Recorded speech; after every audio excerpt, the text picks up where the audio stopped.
Assalamualaikum warahmatullahi wabarakatuh. Jadi untuk video pertama grup belajar untuk video pertama grup belajar mengaji Al-Quran dan asas-asas bacaan dan Al-Quran, saya suka untuk mulakan dengan bacaan-bacaan hadis kelebihan orang yang belajar Al-Quran dan orang baca Al-Quran. Jadi hadis-hadis ni saya ringkaskan untuk kita mudahkan, dan semua hadis yang saya baca ni boleh didapati dalam kitab Fadilat Amal. Jadi kitab Fadilat Amal ni adalah satu kitab yang dibaca oleh orang-orang awam macam kita sebagai bacaan harian untuk diri sendiri dan juga untuk ahli keluarga. Bacaan hadis ni sebenarnya adalah satu perkara yang kita kena jadikan rutin. Sebabnya dalam rumah kita ada amalan-amalan, pelbagai jenis amalan. Sebagai contoh, makan sama-sama, ada amalan membersihkan diri, amalan berehat.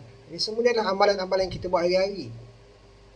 Jadi orang terbaik di kalangan kita sebagai orang Islam, sebagai orang yang beriman adalah orang yang amalan-amalan dalam rumah dia banyak amalan soleh dan amalan-amalan yang menyebabkan Allah Ta'ala redha berbanding dengan amalan-amalan yang menyebabkan Allah Ta'ala murka, ataupun amalan solehnya lebih banyak daripada amalan-amalan yang bersifat harus. Sebagai contoh, berehat contohnya. Rehat tu harus, satu orang boleh rehat. Tapi semasa dia rehat, dia tak dapat pahala dan dia juga tak dapat dosa. Akan tetapi, kalau rehatnya itu lagi banyak daripada amalan soleh, maka itulah satu kerugian bagi dia. Dan adalah satu perkara yang dia akan sesali bila dia di akhirat nanti. Jadi untuk kita penuhi masa kita, atau sekurang-kurangnya kita belajar untuk banyakkan masa amal soleh dalam rumah kita, kita mula dengan bacaan hadis-hadis Nabi dan ayat Al-Quran dalam rumah kita. Ketua keluarga, ayah ke, atuk ke, atau ibu ke, boleh mulakan dengan kita panggil ahli keluarga kita setiap hari pada waktu yang sama, di lokasi yang sama, dalam jumlah yang sama. Kita baca hadis-hadis Nabi SAW sebagaimana yang saya akan baca kepada tuan-tuan dan puan-puan sebentar lagi. Jadi hadis-hadis ni kita baca tanpa kita perlu ulas. Satu perkara yang kadang-kadang kita rasa kita kena buat bila kita baca teks-teks Al-Quran atau buat hadis adalah kita rasa kita kena ulas. Ini tak benar sebenarnya. Bahkan ini adalah dilarang kalau kita tak memiliki ilmu yang secukupnya. Bila kita baca hadis, sebab itu yang diminta adalah kita baca kitab hadis ni. Sebab kitab ni adalah ditulis untuk orang-orang awam baca sebagai satu amalan harian dan amalan rutin. Apabila kita baca, maka kita tak perlu ulas. Dan hadis ni dah dipilih dan disusun untuk kita baca tanpa kita perlu penjelasan yang panjang lebar. Sebab hadis ni adalah hadis-hadis kelebihan amal. Satu perkara yang kita nak kena perhatikan dalam urusan pengajian dan pencarian ilmu kita adalah ilmu ni sebenarnya ada dua bahagian. Bahagian pertama adalah ilmu kelebihan-kelebihan amal, dan bahagian kedua adalah ilmu teknikal, ilmu bagaimana kita nak buat suatu perkara tersebut. Sebagai contoh, kalau kita nak sebut dalam Akademia Barat, Simon Sinek dia ada sebut, apa-apa yang kita nak buat, kita kena start dengan why. Start with why. Start dengan kenapa. Kenapa saya nak kena buat perkara ni. Dan dalam ulasan buku Freakonomics, dia pun sebut setiap manusia hanya akan buat benda-benda yang ada untung pada diri dia. Kalau tak ada untung langsung, dia tak akan buat benda tu. Jadi untung tu boleh jadi dalam bentuk duit, boleh jadi dalam bentuk motivasi, boleh jadi dalam bentuk intangibles, benda yang kita tak perasan, benda yang menggembirakan dia walaupun dia tak dapat duit. Jadi satu orang hanya akan buat benda yang dia suka, yang dia rasa dia ada untung, yang dia rasa akan menyelamatkan dia daripada kesusahan, apa-apa kesusahan dunia. Jadi sebelum kita nak mulakan, kadang-kadang kita nak usahakan supaya orang dapat datang kepada amal. Biasanya kita hanya akan cakap, ajar dia, budak ni jarang baca Al-Quran, suruh dia masuk kelas mengaji Al-Quran. Ataupun dia ni jarang solat, susah sangat nak solat, maka suruh dia masuk kelas solat, kelas bagaimana nak bersolat. Sebenarnya itu kurang tepat. Sebabnya kalau satu orang tu malas baca Al-Quran, masa kita kena bagi dia ilmu kelebihan-kelebihan orang yang baca Quran. Satu orang tu malas solat, maka kita tak ajar dia macam mana nak solat. Kita kena bagi tahu dia kenapa kau kena solat. Apa kelebihannya, apa yang kau untung, apa yang kau dapat kalau kau solat. Apabila dia dah faham kenapa saya perlu solat, maka bagaimana nak solat itu jadi perkara yang sangat kecil. Benda yang kecil, kita tak payah nak bersusah payah nak ajar dia macam mana nak solat, sebab dia akan cari sendiri. Satu budak bila dia tengok budak lain bermain video game, dia tengok dia rasa suka. Maka kita tak payah nak ajar, susah-susah pun nak ajar dia macam mana nak main game tu. Dia akan senang, dia akan belajar sendiri. Dia akan tanya sendiri. Dia akan usaha untuk bagi dia dapat kemahiran macam mana nak main video game yang dia rasa seronok nak main. Jadi begitulah analogi apakah jenis ilmu yang kita nak cari. Kita sendiri, walaupun kita sendiri dah rasa kadang-kadang kita ada baca Al-Quran dan kita pun tak tinggal solat, kita sendiri perlu untuk dapatkan ilmu kelebihan-kelebihan amal. Sebab kita sendiri perlu meningkatkan keadaan amal kita, amal solat kita, Quran kita ke taraf yang lebih tinggi. Supaya kita makin lama makin dekat dengan keadaan dan sifat kesolehan dan ketakwaan Nabi dan para sahabat radhiyallahu ajma'in. Jadi saya akan bacakan hadis ni yang mana semoga tuan-tuan dan puan-puan dapat manfaat dan untuk dapat menambah baik semangat untuk belajar Al-Quran. Sayyidina Uthman radhiyallahu anhu meriwayatkan bahawa Rasulullah SAW bersabda, yang terbaik antara kamu ialah orang yang belajar Al-Quran dan mengajarkannya. Saya ulang sekali lagi. Sayyidina Uthman bin Affan radhiyallahu anhu meriwayatkan bahawa Rasulullah SAW bersabda, yang terbaik antara kamu ialah orang yang belajar Al-Quran dan mengajarkannya. Hadis riwayat Imam Al-Bukhari dan Abu Daud dan Tirmidzi dan Nasa'i dan Ibnu Majah.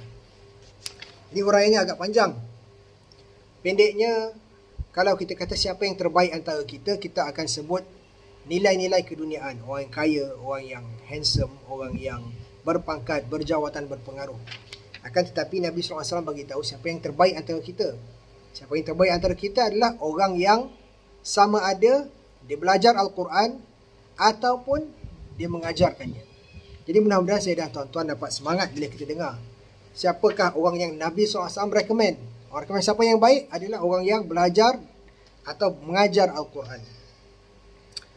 Hadis yang kedua, Sayyidina Abu Sa'id radhiyallahu anhu meriwayatkan bahawa Rasulullah SAW bersabda, Allah SWT berfirman, jikalau sesiapa mendapati tidak ada masa untuk mengingatiku dan berdoa kepadaku kerana sibuk dengan Al-Quran, maka aku akan mengurniakan kepadanya perkara yang terbaik yang aku kurniakan kepada orang yang berdoa kepadaku. Ketinggian perkataan Allah Subhanahu Wa Taala ke atas segala perkataan adalah seumpama ketinggian Allah ke atas segala makhluk ciptaannya. Hadis riwayat At-Tirmidzi, Ad-Darimi dan Al-Bahaqi. Jadi sebagai huraiannya, hadis ini bermaksud Allah Subhanahu Wa Taala berfirman, mafhum dia, kalau satu orang tu terlalu sibuk dengan Al-Quran, sibuk sangat dengan Al-Quran, belajar, mengajar, mengaji, mentadabbur, menelusuri tafsir Al-Quran, sampaikan dia tak ada masa untuk doa kepada Allah SWT. Doa ni senjata seorang mukmin. Wa qala rabbukum ud'uni astajib lakum. Allah Ta'ala bagi tahu kat kita, mintalah kepada Allah, mintalah kepada Tuhan kamu, dan Allah Ta'ala akan kabulkan. Allah Ta'ala akan terima doa-doa kita. Kan tapi satu orang ni dia terlalu sibuk dengan Al-Quran, tak sempat nak doa. Orang lain yang kurang sibuk dengan Al-Quran, macam-macam mereka minta. Sikit minta. Dan itu adalah adab kita sebagai hamba. Memang kita kena minta. Setiap perkara kita minta kepada Allah, kerana setiap perkara adalah dengan kurniaan Allah Subhanahu Wa Taala. Akan tetapi orang yang terlalu sibuk dengan Al-Quran, dia tak sempat minta. Jadi apa yang Allah Ta'ala buat kepada orang macam ni? Allah Ta'ala akan bagi mereka, orang yang tak sempat untuk berdoa kepada Allah ni sebab sibuk dengan Al-Quran, Allah akan bagi golongan ni benda-benda yang terbaik yang Allah Ta'ala bagi kepada orang-orang yang berdoa. Ada antara orang yang berdoa tu, mereka Allah Ta'ala terima doa mereka orang soleh, dan mereka minta perkara yang baik-baik, kebaikan di dunia dan akhirat.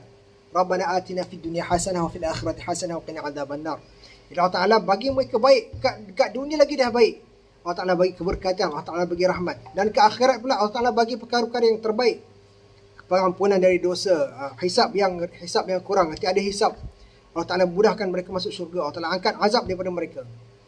Akan tetapi untuk orang yang tak sempat doa kepada Allah, sibuk sangat dengan Al-Quran, maka Allah Ta'ala bagi perkara ini kepada orang yang sibuk dengan Al-Quran. Sebabnya apa? Sebab Al-Quran itu adalah kalamullah, kan? Orang yang sibuk dengan Al-Quran, Allah Ta'ala bagi benda yang baik sebab tak sempat berdoa kepada Allah SWT sebab sibuk dengan Al-Quran.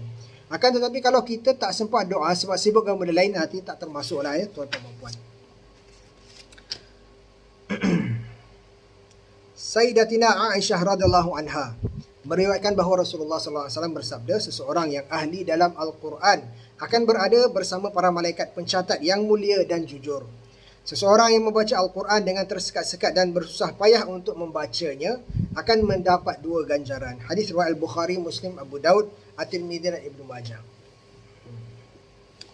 Ini satu orang kan, mafhum hadis ni.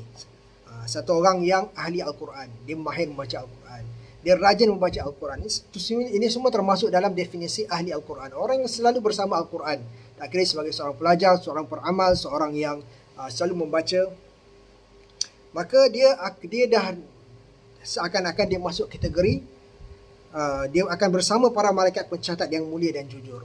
Allah Ta'ala tinggikan, Allah Ta'ala lihat orang-orang macam ni, orang-orang yang selalu bersama Al-Quran dengan kemuliaan yang sangat tinggi. Akan tetapi ada hadis ni bertambah lagi, satu orang yang membaca Al-Quran dengan tersekat-sekat dan bersusah payah. Susah nak membacanya, kan? Tersekat-sekat, orang yang baru nak belajar. Sebut benda macam-macam nak belajar, nak sebut alif pun kena belajar semula. Pun nak belajar menyebut alif. Sikit-sikit amalan pun tersekat-sekat. Maka mereka ni Allah Ta'ala bagi 2 ganjaran. Nak tahu ganjaran apa? Hadis lain ni pula ni saya bacakan. Apakah ganjaran membaca Al-Quran? Sayyidina Abdullah bin Mas'ud radhiyallahu anhu meriwayatkan bahawa Rasulullah SAW bersabda, sesiapa yang membaca satu huruf daripada kitab Allah, maka untuknya diberi 1 hasanah. Ini 1 kebaikan sebagai ganjaran bagi huruf itu. Dan 1 hasanah bersamaan dengan 10 pahala. Aku tidak berkata alif lam mim sebagai 1 huruf, tetapi alif adalah 1 huruf, lam 1 huruf dan mim adalah 1 huruf. Hadis riwayat Tirmidzi. Ini hadis ni bagi tahu, Nabi SAW bagi tahu kita, bila kita baca Al-Quran, setiap huruf dapat 10 pahala. Pahala tu banyak mana? Pahala tu kita tak boleh gambarkan sebagai RM10 ke, $10 ke, €10 ke. Akan tetapi kita kena ingat, satu pahala tu adalah satu yang infinite, satu yang sangat besar dan satu yang tak dapat dibandingkan dengan apa-apa dalam dunia ni. Tak dapat dibandingkan dengan apa-apa currency. Dan Allah Ta'ala sangat pemurah dan Allah Ta'ala sangat kasihi orang yang baca Al-Quran. 1 huruf, dan dia bagi contoh alif lam mim. Alif tu, alif satu dikira sebagai satu slot pahala. Lam 1 slot pahala dan mim 1 slot pahala. Dia bukan alif lam mim alam tara kaifa fa'ala rabbuka, bukan alif lam mim tu kira 1 slot. Alif dah kira 1, lam 1, mim 1. Maksudnya orang yang membaca Al-Quran bersusah payah. Orang yang fasih membaca Al-Quran, bila dia dibaca alif lam mim, maka dia dapat 30 pahala. Orang yang tersekat-sekat baca Al-Quran, maka dia dapat 60 pahala. Dan bergantung kepada Allah SWT dengan rahmat dan kasih sayang, Allah akan bagi sebanyak mana pahala yang Allah Ta'ala nak kepada orang yang bersusah payah untuk belajar Al-Quran. Jadi sebenarnya banyak hadis, kan? Lagi banyak kita baca hadis ni, maka mudah-mudahan Allah Ta'ala akan bagi kita lagi semangat. Hadis ni, bacaan hadis ni kita boleh baca, kita cuba sasarkan setiap hari daripada 10 minit bertambah kepada 15 minit, bertambah kepada setengah jam, bertambah kepada 1 jam. Baca hadis bersama anak-anak dan keluarga. Mudah-mudahan apabila kita baca hadis ni, kita ada majlis hadis, majlis bacaan hadis Nabi SAW, maka Allah Ta'ala akan turunkan rahmat ke dalam rumah kita. Dan dalam keadaan macam-macam sekatan yang kita ada hari ini, inilah kita kena buat. Kita kena jadikan masjid, amalan dalam rumah kita seperti amalan masjid. Sebab mudah-mudahan Allah Ta'ala kesian pada kita, Allah Ta'ala akan hidupkan balik masjid-masjid di Malaysia dan di tempat kita, insyaAllah. Jadi mudah-mudahan tuan-tuan boleh mula baca kitab ni. Kitab ni sebenarnya dekat masjid ada banyak. Kita ada buat kempen sebelum ni untuk orang ambil kitab ni dan mulakan bacaan majlis bacaan hadis di rumah-rumah. Jadi buat masa ni masjid kita terkunci, tuan-tuan doalah bila dah buka balik, tuan-tuan dan puan-puan boleh dapatkan 1 kopi kitab ni dekat masjid. untuk kita mulakan majlis taklim di rumah kita. Ini setakat ini dahulu tuan-tuan puan-puan yang mulia. Semoga saya dan tuan dapat amalkan dan sampaikan apa yang kita dengar tadi. Ucap tasbih kafarah. Subhanallah wa bihamdi. Subhanallah wa bihamdi. Asyhadu an la ilaha illa anta astaghfiruka wa atubu ilaik.